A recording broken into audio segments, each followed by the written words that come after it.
Conversación con el presidente del Parlamento venezolano, Henry Ramos Ayub. Diputado, ¿enmienda o revocatorio? El gobernador del estado Miranda, Enrique Capriles, propuso una especie de simbiosis entre ambas, pero dijo que desde ya iban a iniciar a motivar a la gente para recoger firmas para el revocatorio del presidente Nicolás Maduro. Otros sectores, como la causa R, por ejemplo, proponen la enmienda constitucional para acortar el periodo presidencial. ¿Qué valora usted acerca de ambas posiciones? Bueno, yo creo que todas las propuestas es sensato, sin que esto se convierta en una especie de pugna para ver cuál propuesta se impone sobre las demás, en definitiva adoptemos la que sea, como lo he dicho muchas veces, la más viable en el tiempo, la menos gravosa, complicada, porque además tú puedes hacer una propuesta y si en definitiva es una propuesta ilusoria porque los trámites o los tiempos no te dan para que esa propuesta se apruebe definitivamente por mucho que esté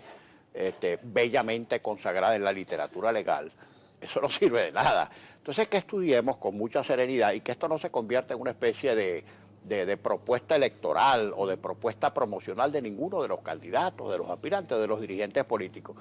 Y yo creo que en la oposición hay suficiente madurez para reflexionar sobre unas y otras cosas además con mucho asesoramiento legal, porque en definitiva se trata de procedimientos que tienen que superar escollos de carácter legal y de carácter electoral.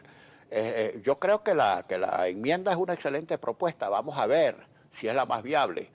Versiones hay, no solamente la versión que presentó la gente de la causa R, sino, por ejemplo, un abogado constitucionalista muy serio como Cipriano Heredia presentó una propuesta bien interesante, hay que estudiarla, a ver si se puede compaginar o si se puede concordar con la propuesta que hizo la causa R.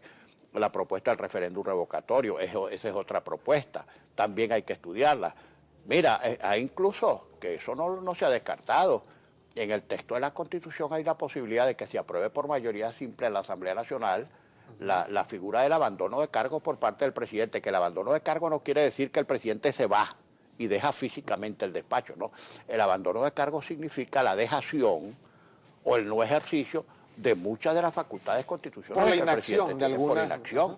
Entonces, todo eso. Bueno, pero eso también tiene un componente que luego se va a llevar al TCJ. Bueno, no, ¿y cómo? Si es que eso es una declaratoria de la Asamblea donde no se exige la intervención del TSJ, lean la Constitución.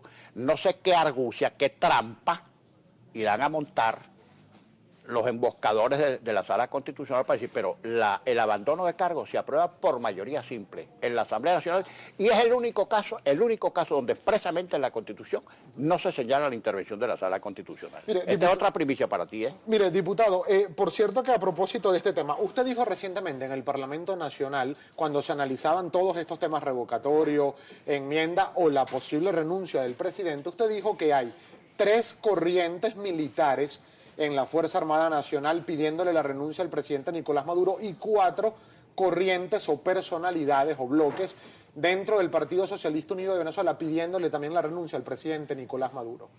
Sí, mira, pero son? Déjame precisar un poco más en el caso de Fuerza Militar, y hay militares conspirando. Hay militares conspirando. Y esto se le dice a la Fuerza Armada, aunque no lo quieran escuchar, hay militares conspirando. Y una cosa es la cúpula militar y otra cosa es el resto de la Fuerza Armada Nacional. Por cierto, que el ministro Padrino, que habla de deliberancia, interpretando el son politicón de Aristóteles, no tenía que irse tan lejos a buscar bases para la deliberación, que escuche que más bien él, que es bolivariano, que lee el pensamiento del Libertador expresado en Bogotá en 1828, lo que dijo el Libertador Simón Bolívar sobre la deliberancia o la deliberación de la Fuerza Armada. Dijo que desgraciado el pueblo en el que el hombre armado delibera, pero suponiendo que tuvieran derecho a deliberar, hay un montón de materias sobre los cuales la Fuerza Armada no ha deliberado nada, sino que se ha quedado calladita, entre ellas en el caso del Esequibo, la frontera occidental, la presencia de cubanos, Plan Bolívar, etcétera, etcétera. Pero ese es otro tema, eso da para todo un programa. Pero una cosa es la cúpula militar y otra cosa es la totalidad de la Fuerza Armada. Allí hay mucho malestar, mucho disgusto, incluso respecto del silencio y las omisiones de la cúpula sobre graves imputaciones hechas a oficiales militares en materia de corrupción y narcotráfico, y de eso se habla en la Fuerza Armada. Ahora, ¿quién puede decir que en el seno de la Fuerza Armada hay respaldo unánime para este gobierno? Yo no me atrevería a decirlo por las informaciones que tengo. Y en lo que se refiere al PSV, es un secreto a voces que los propios gobernadores militares encabezados por Arias Cárdenas están presionando para pedirle la renuncia a Maduro. Y ahí están el gobernador del Táchira, el gobernador de Mérida, el gobernador de Trujillo, el gobernador de Bolívar, el gobernador de Nueva Esparta, e incluso Castro Soteldo, que ahora es ministro. Ahora, si no quieren escuchar estas cosas, si les molestan, yo las digo. No sé si me van a allanar la inmunidad parlamentaria. Pero esto es verdad.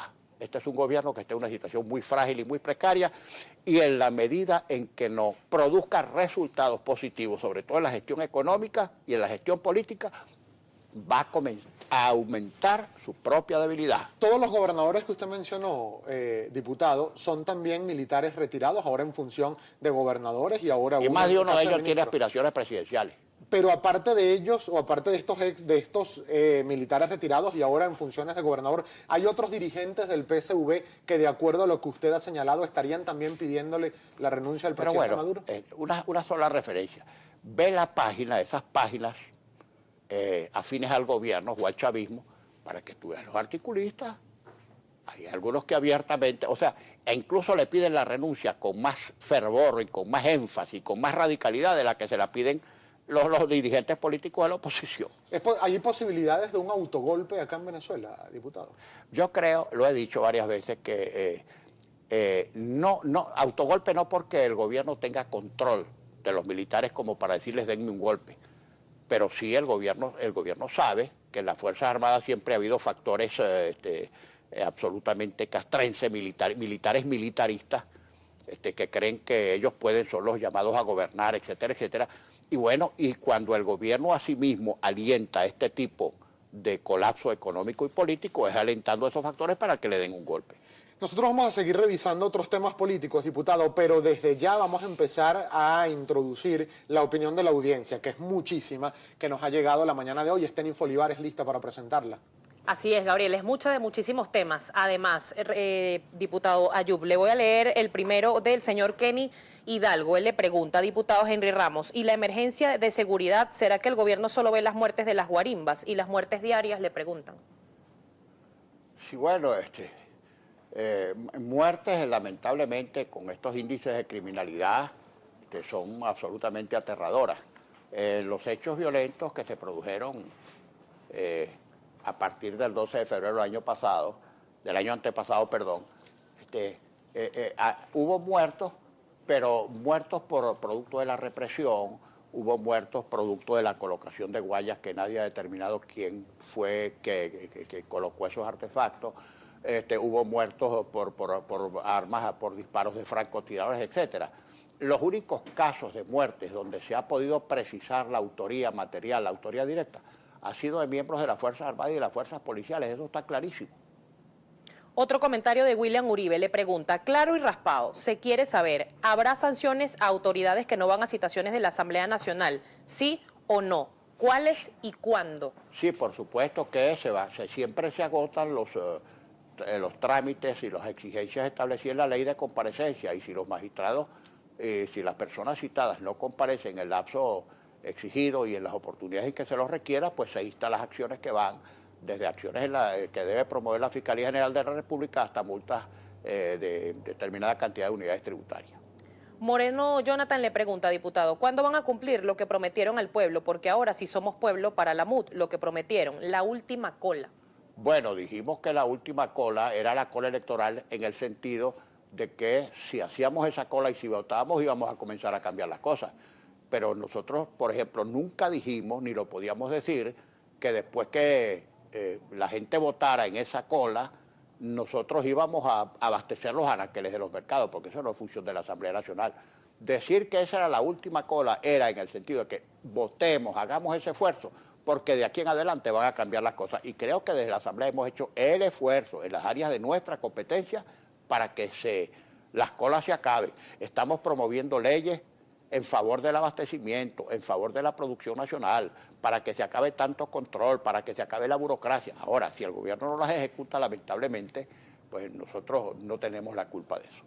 Por acá le pregunta @elguaco, señor Ramos Ayub, ¿qué pasó con los diputados de Amazonas? ¿Quedará este estado sin representación durante estos 5 años? No sabemos hasta cuándo la emboscada judicial perpetrada desde la sala electoral va a mantener sin representación a toda una entidad federal, al Estado Amazonas. Eso es absolutamente inconstitucional.